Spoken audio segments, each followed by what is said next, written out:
Bonsoir à tous, bienvenue à ce flash d'information. Le président malien Ibrahim Boubacar Keïta a quitté Abidjan ce matin après une visite officielle d'amitié et de travail en Côte d'Ivoire. Il a été accompagné, comme vous le voyez sur ces images, à l'aéroport par le Premier ministre Amadou Gon Coulibaly. Une visite en terre ivoirienne qui a duré 48 heures et qui a été l'occasion pour le Mali et la Côte d'Ivoire de renforcer leurs liens de coopération et d'amitié. Annoncé par le président de la République, le vol direct Abidjan-New York a effectivement eu lieu ce samedi 12 mai à l'aéroport Félix Houphouët-Boigny. C'était en présence du Premier ministre Amadou Gon Coulibaly et de plusieurs personnalités d'Ethiopian Airlines. La compagnie est chargée d'effectuer les vols directs à partir d'Abidjan grâce à un partenariat avec Air Côte d'Ivoire. Abidjan-New York, c'est pour le moment 3 vols par semaine à partir de 470 000 francs CFA le coût du billet. Le secrétaire d'État au budget et au portefeuille de l'État, Moussa Sanogo, est en tournée.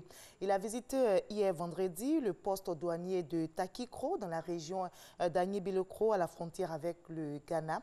Le but de cette tournée, permettre au gouvernement d'atteindre ses prévisions de recettes douanières fixées pour l'exercice budgétaire en cours à plus de 108 milliards de francs CFA. On en sait plus avec Lancine Bakayoko.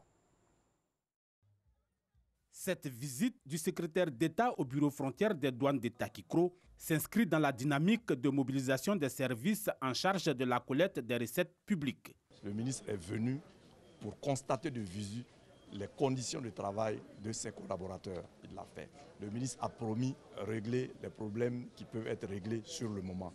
Ces problèmes ont pour nom absence de magasins de stockage et même d'entrepôts pour une meilleure vérification du contenu des camions, insécurité sur les fonds collectés par la régie locale, vétusté des logements. Des difficultés aggravées par la dégradation du tronçon Agné-Bilokro-Takikro, devenu quasiment impraticable en cette saison de fortes pluies. Actuellement, on n'arrive même pas à Takiwa. Depuis 5 ans, nous sommes sur la voie. La voie est impraticable, on n'arrive même pas. Tous les gros camions sont garés à cause de l'état de la route. Du côté des opérateurs économiques, les commerçants, eux, se disent particulièrement excédés par les nombreuses tracasseries routières. Généralement, avec la douane, nous n'avons pas de problème. Nous travaillons en symbiose. Mais le plus gros problème que nous avons sur 30 km que vous voyez, nous avons 7 barrages. Nous avons des sérieux problèmes avec les autres forces. Les conséquences de ces mauvais comportements sur les recettes sont visibles selon les services douaniers du secteur. En 2017, l'objectif de 2,5 milliards n'a pu être atteint. Et pour 2018, de grosses menaces pèsent sur les 2 milliards de francs CFA demandés par l'État. À toutes ces questions, le gouvernement entend apporter des réponses appropriées. Nous avons différents plans qui ont été mis en place pour améliorer la situation de nos bureaux frontières et puis nous permettre de recouvrir suffisamment de ressources pour financer le développement de notre pays.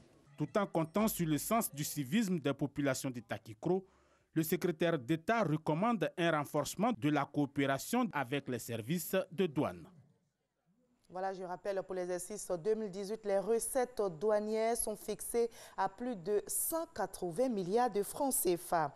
Dans l'actualité politique en Côte d'Ivoire, le FPI qui vient d'organiser sa traditionnelle fête de la liberté, les militants se sont donc mobilisés ce samedi 12 mai à la place Figayo de Yopougon. Ils ont répondu massivement à l'appel de Pascal Affi-N'Guessan, le président du Front populaire ivoirien, dans son adresse à rassurer l'opinion de l'unité au sein de sa famille politique. Nous y reviendrons dans les détails avec toujours dans l'actualité politique en Côte d'Ivoire. L'UDPCI, l'Union pour la démocratie et la paix, tient ce samedi à Yamoussoukro son 2e congrès extraordinaire sous le thème Parti unifié RHDP, l'UDPCI face au défi du rassemblement pour bâtir la nation. À l'étranger, au Burundi, 26 personnes ont été tuées et 7 autres ont été blessées dans l'attaque survenue la nuit dernière dans un village situé au nord-ouest du pays. Le ministre burundais de la Sécurité s'est rendu ce matin dans cette province frontalière avec la République démocratique du Congo. Notez que hier soir, 30 à 40 hommes armés de Kalachnikov et de grenades auraient traversé en pirogue une rivière depuis la RD Congo pour attaquer le village. Les enquêtes sont donc ouvertes. Nous sommes samedi, on n'oublie pas notre rendez-vous culturel de samedi. Aujourd'hui, nous ferons un tour dans la cité de l'Ananas. C'est à Beaunois qui vient d'abriter la 38e édition du Popo Carnaval. 2 semaines de festivités pour célébrer, pour promouvoir la culture à Bouré. Mais après 38 ans, quelle retombée, quel impact sur l'économie ivoirienne, le tourisme et la culture? Nous avons invité le commissaire général du Popo Carnaval, M. Alexis Kadjo. On prend rendez-vous à 20 h. À tout à l'heure.